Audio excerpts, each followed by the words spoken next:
स्वागत है बच्चों एक बार फिर से आपके अपने चैनल ब्रेन कनेक्टर में।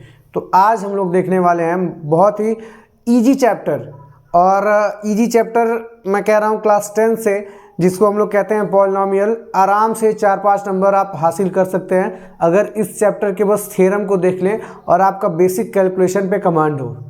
बहुत ही इजी चैप्टर है जिससे हर बच्चा क्वेश्चन कर ही लेता है। बहुत डम बच्चा अगर होता है वही, मतलब जो बिल्कुल मैथ में इंटरेस्टेड नहीं है, डम तो कोई नहीं होता है, जो मैथ में बिल्कुल इंटरेस्टेड नहीं है वही बच्चा इस चैप्टर के क्वेश्चन को छोड़ के आता है अपने टेस्ट में, अपने प्री बोर्ड में, अपने बोर्ड में भी। ठीक है, तो आज हम लोग क्या करने वाले हैं कि इस बेहद ही आसान चैप्टर को आज हम लोग समझेंगे। इसमें जितने भी थ्योरम रहेंगे, अगर हम चैप्टर के पूरे टोटल थ्योरम को समझ लेते हैं तो उसमें कुछ रह नहीं, मतलब बाकी नहीं रह जाता है। ठीक है, तो आज हम लोग इस पॉलिनोमियल में जितने भी 9th और 10th के थ्योरम है इसको हम लोग 1 बाय 1 करके समझ लेंगे। इसके बाद इसमें कुछ क्वेश्चन भी डिस्कस हो जाएंगे। फिर जब इस पॉलिनोमियल चैप्टर के क्वेश्चन का जब सेकंड पार्ट बनाएंगे, लेक्चर लेके आएंगे, तो आप पाएंगे कि आप हर एक तरह के क्वेश्चन को आप खुद से ही सॉल्व कर लेंगे, मुझे कराने की ज़रूरत भी नहीं पड़ेगी। और आप इस लेक्चर को देखने के बाद अगर आप अपने बुक के भी क्वेश्चन को देखते हैं, थोड़ा सा अपना दिमाग लगाते हैं, तो आसानी से आप अपने हर एक क्वेश्चन को अटेम्प्ट कर पाएंगे। चलिए बिना देरी के शुरू करते हैं कि यहाँ पे जैसा कि हम लोग देख रहे हैं 2 थ्योरम लिखे हुए हैं, एक रिमाइंडर और फैक्टर थ्योरम। बहुत ही थोड़ा सा एनसीईआरटी में कॉम्प्लिकेटेड वे में लिखा हुआ है। इसको हम लोग बहुत ही इजी वे में समझेंगे कि क्या होता है और इसका मतलब क्या है, किस लिए इसका यूज़ करते हैं। ठीक है, तो जैसा कि इसका नाम ही है रिमाइंडर थ्योरम, तो आप लोग इतना तो समझ ही गए होंगे कि रिमाइंडर थ्योरम यूज़ किया जाता है किसके लिए, रिमाइंडर फाइंड करने के लिए। तो बस आप इतना समझ लीजिए, अगर रिमाइंडर थ्योरम की बात हो रही है तो वहाँ पे रिमाइंडर फाइंड करने की बात हो रही है। और बात कैसे हो रही है, मतलब ये बताया गया थ्योरम के द्वारा कि अगर कोई पॉलिनोमियल है f(x), मतलब कोई पॉलिनोमियल, जैसे यहाँ पे एक पॉलिनोमियल f(x) यहाँ पे लिखा हुआ है, एक कोई पॉलिनोमियल है f(x), उसको एक लीनियर डिवाइजर से डिवाइड किया जाता है। लीनियर डिवाइजर मतलब इस तरीके के फॉर्म में। ठीक है, जो लीनियर इक्वेशन के जैसा दिखाई दे। ठीक है, लीनियर इक्वेशन आप लोग जान ही रहे हैं, ax प्लस बी वाई।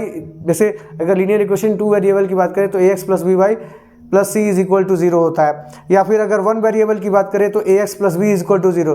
तो वैसा ही कुछ अगर आपके पास डिवाइजर है, मतलब लीनियर फॉर्म में, तो अगर हम उससे अगर ऐसा डिवाइजर है, अगर इससे हम लोग किसी भी फंक्शन को डिवाइड करते हैं तो जो रिमाइंडर होता है ना, वो हमेशा उस जो लीनियर डिवाइजर होता है उसका सॉल्यूशन, जो रिमाइंडर होता है उस जो रिमाइंडर हम लोग फाइंड कर पाएंगे वो कैसे पाएंगे, जो वो लीनियर डिवाइजर है उसका जो सॉल्यूशन अगर हम लोग इस f(x) में पुट कर दें तो क्या पा जाएंगे, रिमाइंडर हम लोग पा जाएंगे। वही बात यहाँ पे बताया गया है कि if a polynomial f(x) is divided by a linear divisor x minus c, then the remainder is the value of the polynomial at x is equal to c। तो देखिए x is equal to c कैसे आया है, इसका हम लोग solution निकाले हैं। इसको हम लोग मान लीजिए, अगर हम लोग लीनियर इक्वेशन बना लें x minus c is equal to 0, तो इसका सोल्यूशन क्या होगा, x is equal to c. मतलब x की वैल्यू अगर हम लोग c रख दें तो हम लोग इसका रिमाइंडर पा लेंगे। यही है कि आपका रिमाइंडर थ्योरम। ठीक है, अभी आपको थोड़ा लगभग 50% क्लियर हुआ होगा। अभी जब हम लोग देखेंगे एग्जाम्पल से तो आपको 100% क्लियर हो जाएगा। तो अगर आपको रिमाइंडर थ्योरम की जब भी बात करिए, अगर जब भी यूज़ करना होता है तो हम लोग रिमाइंडर फाइंड करने के लिए करते हैं। ठीक है, तो यहाँ पे देखिए क्वेश्चन लिखा हुआ है f(x) is equal to 2x³ minus 3x square plus x plus 5 divided by x minus 2 and find the remainder. मतलब ऐसा दिया हुआ है f(x) जी, इसको डिवाइड किया जाता है x माइनस 2 से, तो आपको रिमाइंडर फाइंड करना है। तो रिमाइंडर फाइंड करना है तो हम लोग रिमाइंडर थ्योरम का यूज़ करेंगे। और रिमाइंडर थ्योरम के अकॉर्डिंग ये कहा गया है कि अगर ये जो लीनियर डिवाइजर है इसका हम लोग क्या निकाल लेते हैं, इस लीनियर डिवाइजर का सोल्यूशन निकाल लेते हैं और इसको इसी f(x) में पुट कर देते हैं तो हमें रिमाइंडर मिल जाएगा। तो हम लोग सबसे पहला स्टेप क्या है, हम लोग x minus 2 is equal to 0, और यहाँ से x की वैल्यू क्या मिल गई, हमें 2 मिल गई। अब देखिए यहाँ पे x की वैल्यू 2 मिल गई, तो यहाँ पे x जब इसको क्या कर देंगे, पुट कर देंगे। तो यहाँ पे x जब पुट करेंगे तो f(x) क्या हो जाएगा, ये f2 हो जाएगा। तो अब ये f2 हो गया, तो जहाँ जहाँ x है वहाँ वहाँ हम लोग किसको पुट कर देंगे, 2 को पुट कर देंगे। तो चलिए पुट करके देख लेते हैं क्या रिमाइंडर मिलता है। तो x जब क्या पुट करेंगे 2 और cube minus 3 into 2 square plus 2 plus 5। जब इसको हम लोग फर्दर सॉल्व करेंगे तो ये 2 पे क्यूब है तो ये 8 हो जाएगा, तो 8 2 जा 16 हो जाएगा -3। अभी 2 की पावर 2 है तो ये क्या हो जाएगा 4 4 3 जा 12 और यहाँ पे +7।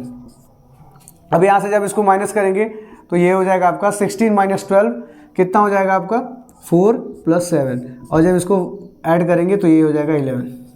तो ये रिमाइंडर थ्योरम से देखिए इतना आसानी से हम लोग रिमाइंडर को फाइंड कर लिया। अगर हमें सिर्फ रिमाइंडर फाइंड करना है तो हम लोग रिमाइंडर थ्योरम का यूज़ करके और डायरेक्ट अपना ये रिमाइंडर पा लेंगे। अब इसको अगर आपको चेक करना है कि सर ये वाकई में सही है या नहीं है तो क्या करेंगे, अब डिवीजन करके आपको देखना पड़ेगा। तो डिवीजन भी करेंगे तब भी आपको रिमाइंडर इतना ही मिलेगा। आइए करके देख लेते हैं डिवीजन। x - 2 से 2x³ - 3x² + ax + 5। अब इसी को डिवाइड करना देखते हैं कि क्या रिमाइंडर मिलता है। तो अगर हम लोग इसको करें तो यहाँ पे देखिए यहाँ पे x है, यहाँ पे 2x³ है, तो यहाँ किससे मल्टीप्लाई करेंगे हम लोग 2x² से। अब 2x² से अगर इसमें मल्टीप्लाई कर दिए तो ये क्या हो जाएगा 2x³ और इसका इसमें मल्टीप्लाई कर देंगे तो माइनस होगा, देखिए -4x²। अब इसको हम लोग क्या करते हैं सेपरेट करते हैं, यहाँ पे सेपरेट हो जाएगा तो यहाँ पे क्या हो जाएगा प्लस हो जाएगा, ये दोनों कट जाएंगे। अगर ये प्लस हो गया तो 4x² में से 3x² जाएगा तो कितना बचेगा हमारे पास x² बचेगा, plus x as it is उतर जाएगा यहाँ पे। ठीक है, अब यहाँ पे कितना है x² है तो यहाँ पे हम लोग क्या करेंगे +x।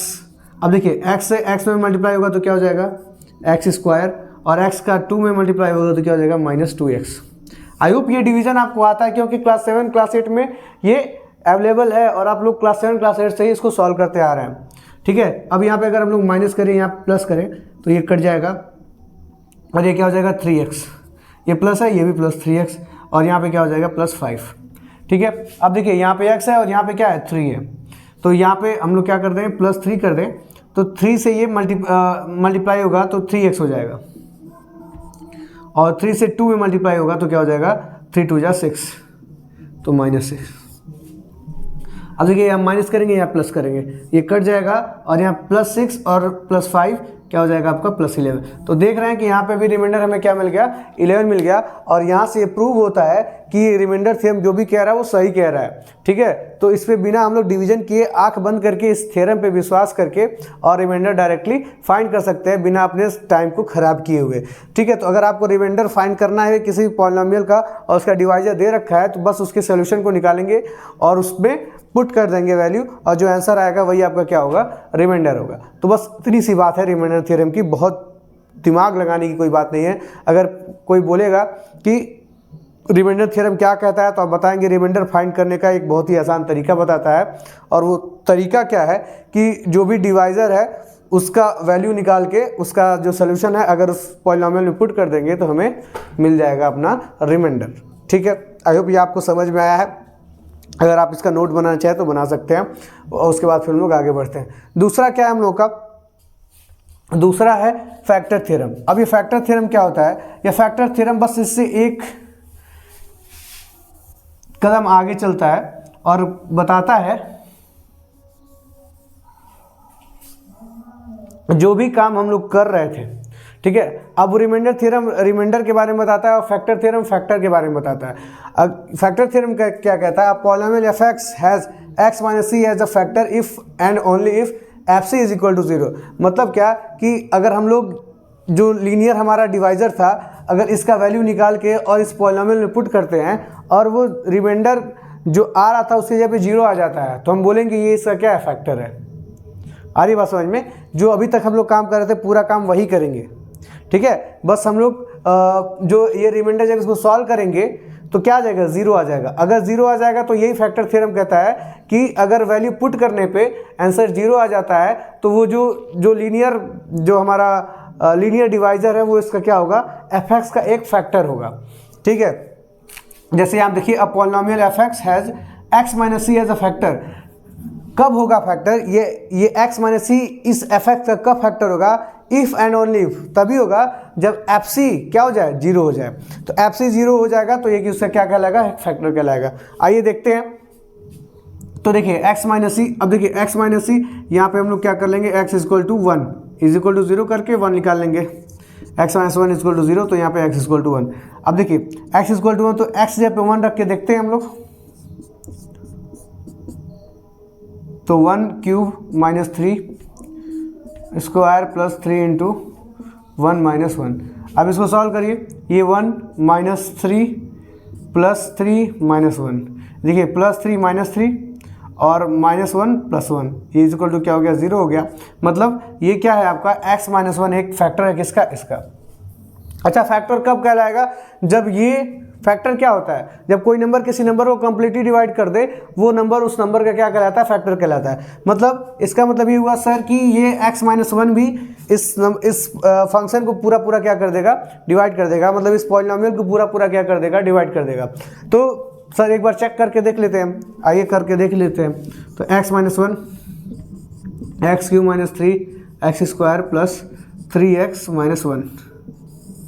अब इसको आप लोग सॉल्व करेंगे तो इसमें रिमाइंडर नहीं बचना चाहिए इसके अकॉर्डिंग, इस थ्योरम के अकॉर्डिंग। अगर ये थ्योरम सही है, यहाँ पे 0 आ रहा है, इसका मतलब रिमाइंडर भी क्या आएगा, 0 आएगा। आइए चेक करते हैं। तो यहाँ पे हम लोग मल्टीप्लाई करेंगे, यहाँ पे x है, यहाँ पे एक्स क्यू है, किससे मल्टीप्लाई करेंगे, एक्स क्यू आ जाएगा x में, तो x square x Q, x square का माइनस 1 में इंटू करेंगे तो minus x square minus plus, ये कट जाएगा, ये प्लस हो गया।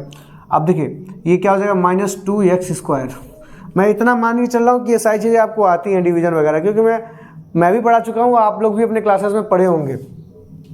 यहाँ पे प्लस 3x, ठीक है। अब यहाँ पे माइनस 2x स्क्वायर चाहिए, तो माइनस 2x स्क्वायर लाने के लिए माइनस एक्स स्क्वायर से क्या करेंगे, फिर से मल्टीप्लाई करेंगे, माइनस 2x से, माइनस 2x से मल्टीप्लाई करेंगे तो माइनस 2x स्क्वायर यहाँ पे आ जाएगा, माइनस 2x स्क्वायर। अब माइनस 2x से फिर एक बार इसमें इंटू मल्टीप्लाई करेंगे तो प्लस 2x, ये माइनस क्या हो गया, प्लस, ये माइनस प्लस। अब यहाँ पे क्या हो जाएगा, x, और यहाँ पे माइनस 1 ऐसे ही उतार लेंगे। अब देखिए x माइनस 1 लाना है, x minus 1 x minus 1, x minus 1 बन जा x माइनस 1, यहाँ माइनस, यहाँ प्लस, ये माइनस प्लस माइनस। तो यहाँ पे भी देख सकते हैं कि आप रिमाइंडर क्या आया, 0 आया। इससे ये बात सिद्ध होती है कि अगर f c is equal to 0 है तो ये x माइनस सी इस एफेक्ट से क्या होगा, एक फैक्टर होगा। तो यही टोटल बात क्या बताता है आपका, ये आपका फैक्टर थ्योरम बताता है। तो आई होप आपको दोनों ये समझ में आया है कि फैक्टर थ्योरम और रिमाइंडर थ्योरम दोनों होते क्या हैं। अब हम लोग देखेंगे क्लास 10 के जो भी बचे थ्योरम है पॉलिनोमियल से उनको।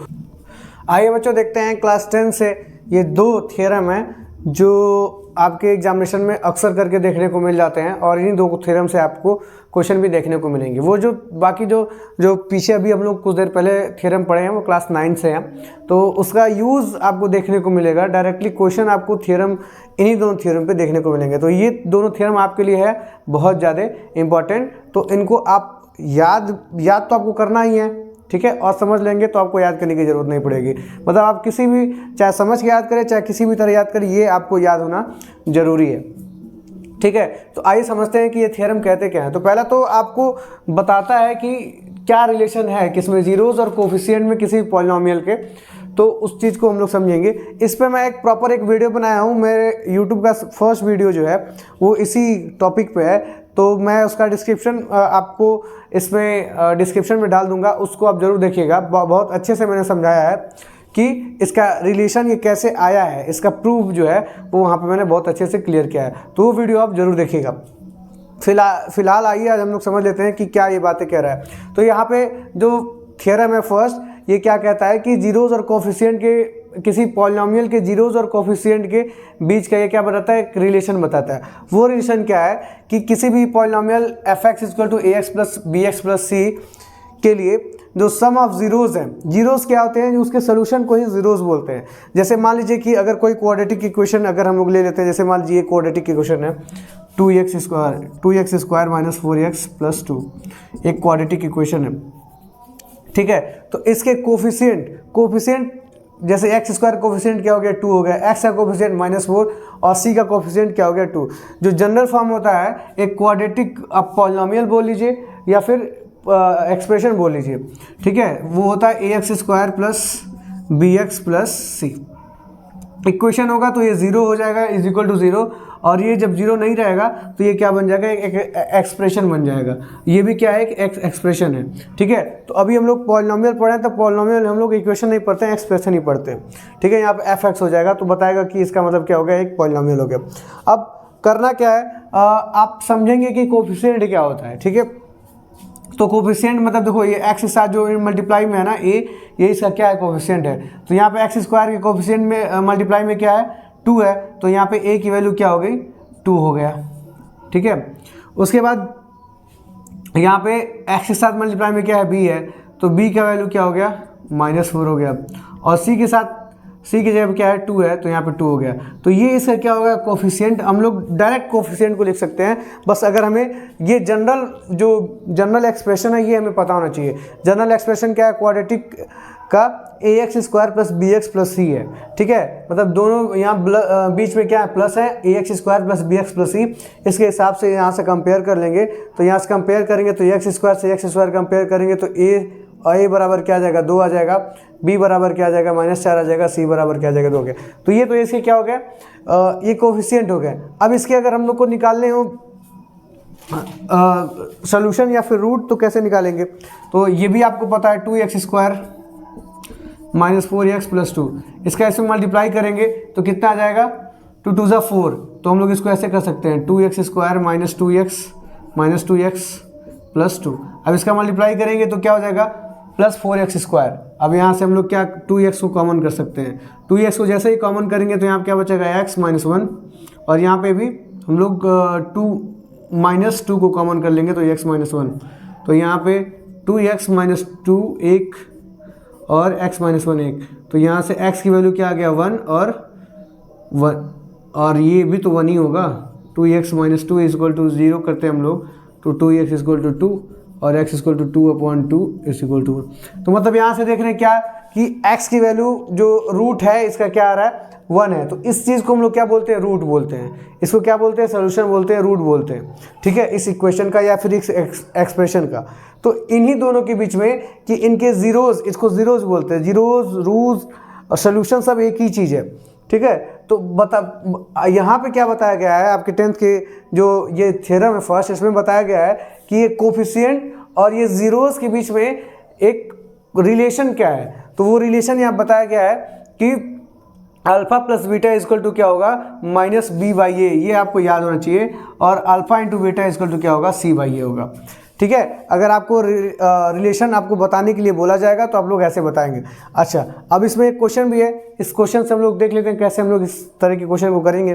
तो यहाँ पे लिखा हुआ है, for equation of polynomial f(x) equal to 2x square -4x plus 2 verify the relationship between zeros and coefficient. तो जीरोज और कोफिशिएंट के बीच में रिलेशन को आपको क्या करना है, वेरीफाई करना है। वेरीफाई मतलब आपको इसको चेक करना है कि ये वास्तव में ये बात सही है या नहीं सही है। ठीक है, तो आइए हम लोग चेक करके देखते हैं पहले रिलेशन को। यहाँ पे लिखा है अल्फा प्लस बीटा, अल्फा एक पहला जीरो है और बीटा क्या है, दूसरा जीरो है। मतलब पहला सोल्यूशन दूसरा सोल्यूशन, एक क्वाड्रेटिक एक्सप्रेशन है तो उसके 2 आपको रूट देखने को मिलेंगे ही मिलेंगे। ठीक है, आइए, तो अल्फा प्लस बीटा मतलब इन जो दोनों रूट आए हैं तो मतलब ये x और x की दूसरी वैल्यू, तो ये क्या हो जाएगा 1 + 1। ठीक है, इज इक्वल टू क्या होगा, -b/a। अब देखिए -b, तो -b यहाँ पे माइनस लगा देंगे और -b पहले से ही -4 है तो -4, a क्या है आपका 2। अब 1 + 1 क्या हो जाएगा आपका 2 इज इक्वल टू, अब देखिए माइनस माइनस क्या हो जाएगा, माइनस का माइनस में मल्टीप्लाई हो जाएगा तो प्लस हो जाएगा, और 2 से 4 डिवाइड हो जाएगा तो 2 हो जाएगा। तो यहाँ देखिए 2 = 2 आ गया। तो यही क्या है, इसी तरीके से हम लोग बस फार्मूला लिखेंगे, फार्मूले में इसकी वैल्यू पुट कर देंगे और हमारा रिलेशन मिल जाएगा। यहाँ पे 2 = 2 हो गया, मतलब ये सेटिस्फाई कर रहा है, ये जो आपका रिलेशन है ये सही है। ठीक है, फिर हम लोग देखते हैं कि ये जो दूसरा वाला रिलेशन है ये सही है या नहीं है। तो यहाँ पे क्या है, दूसरा relation alpha into beta is equal to c/a। ठीक है, यही तो है, अल्फा इंटू बीटा c/a। अच्छा, अल्फा और बीटा क्या है, अल्फा भी 1 है और बीटा भी 1 है, तो 1 × 1। c क्या है आपका, यहाँ पे 2 है, और a क्या है यहाँ पे 2 है, तो ये 1 हो जाएगा, ये तो 2 × 1 2 ही होगा, तो 1 इज इक्वल टू 1, और यहाँ पे भी ये रिलेशन क्या हो गया, वेरीफाई हो गया कि यहाँ पे भी LHS RHS के बराबर हो गया, तो ये भी रिलेशन क्या ऐसा ही है। तो ये रिलेशन है, इसको आप याद रखेंगे, इसका डायरेक्टली क्वेश्चन आपको देखने को मिलेगा। इससे कई तरह के क्वेश्चन बना के पूछे जाते हैं और हर एक तरीके के क्वेश्चन को आप लोग सॉल्व कर सकते हैं अगर आप लोग क्लास 9 के मैथमेटिक्स को अच्छे से पढ़े हैं, अगर फैक्टराइजेशन अच्छे से पढ़े हैं, जो भी चीज़ें जो बेसिक पहला दूसरा तीसरा चैप्टर कैलकुलेशन वाला है अगर अच्छे से पढ़े हैं तो इस तरह के क्वेश्चन को आप बहुत ईजी से कर सकते हैं। आपको मैं कंपेयर करना सिखा दिया कि कैसे कोफिशिएंट को निकालेंगे।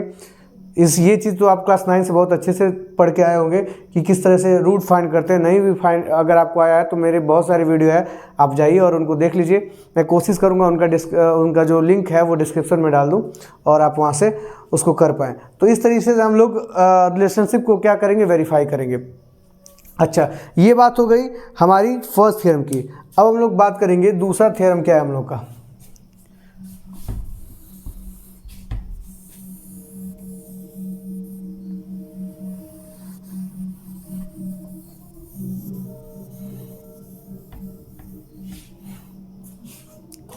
दूसरा थ्योरम है, देखिए, division algorithm for polynomial.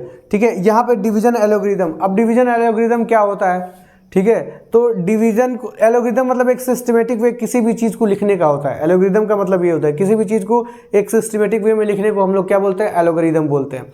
Division क्या हो गया कि डिवीजन को सिस्टमेटिक वे में लिखने को क्या बोलेंगे, डिवीजन एल्गोरिथम। तो ठीक है, तो यहाँ पे लिखा हुआ है क्या, अगर कोई पॉलिनोमियल है, स्टेटमेंट है for any polynomial fx and gx, तो ये क्या है आपका डिविडेंट है और ये क्या है, डिवाइजर है। ठीक है, where gx is not equal to 0, मतलब gx जो है वो आपका 0 नहीं है। ठीक है, so there is a unique polynomial, ठीक है, qx and rx such that ऐसे। ठीक है, तो ये चीज़ हम लोग रियल नंबर ही पढ़े थे कि आपका जो ये होता है डिवाइजर होता था, वो डिविडेंट होता है divisor into quotient plus remainder होता था। ठीक है, बस यहाँ पे इसको पॉलिनोमियल के फॉर्म में लिख दिया गया है। ठीक है, अब इस पॉलिनोमियल के फॉर्म में डिवीजन एल्गोरिथम में कैसे लिखते हैं, जैसे मान लीजिए कि अगर हम लोग किसी भी नंबर को ले लेते हैं, मान लीजिए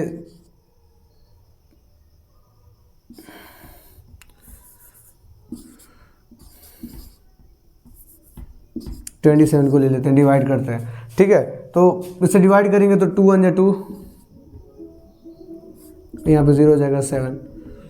तो आप इसको ऐसे भी लिख सकते हैं और 2 3 जा 6 1, तो आप इसको ऐसे भी लिख सकते हैं 27 is equal to 13 into 2 plus 1।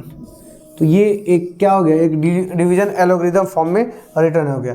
तो ये इस मतलब ये बताया जा रहा है कि इस चीज़ को आप लोग इस फॉर्म में भी लिख सकते हैं। ठीक है, यही इसके कहने का टोटल मतलब है। इस पर आप क्वेश्चन जब करेंगे तो आपको समझ में आएगा कि क्या चीज़ें हैं। ठीक है, तो आपका यहाँ पे जो है वो जो भी थ्योरम है वो कंप्लीट हो गया। यहाँ पे बहुत कुछ नहीं पढ़ना है, इसी पे आपको हर साल देखने को क्वेश्चन मिलता है। इन्हीं दोनों के पे बने हुए क्वेश्चन आपको हर साल देखने को मिलते हैं। कुछ क्वेश्चन को हम लोग डिस्कस भी करेंगे अगले लेक्चर में, किस तरह के क्वेश्चन जो आपके बोर्ड की एग्जामिनेशन में आए हुए हैं और संभावना है आने की। तो आप इन चीज़ों को रिवीजन करिए, इन जो थ्योरम मैंने अभी डिस्कस किया है उनको रिवीजन करिए, अपने एनसीईआरटी के क्वेश्चंस को सॉल्व करिए। बाकी जो इंपॉर्टेंट होंगे उनको हम लोग भी सॉल्व करेंगे। मैं एक बार और इसका एक क्वेश्चन का लेक्चर लेके आऊँगा जिसमें हम लोग डिस्कस करेंगे। ठीक है, बाय बाय, और फिर मिलते हैं नए वीडियो में। और अगर आपको ये वीडियो समझ में आया हो, अगर आपको थोड़ा भी बेनिफिशियल लगा हो तो आप इसको ज़रूर लाइक करिएगा और अपने फ्रेंड्स को भी शेयर करिएगा।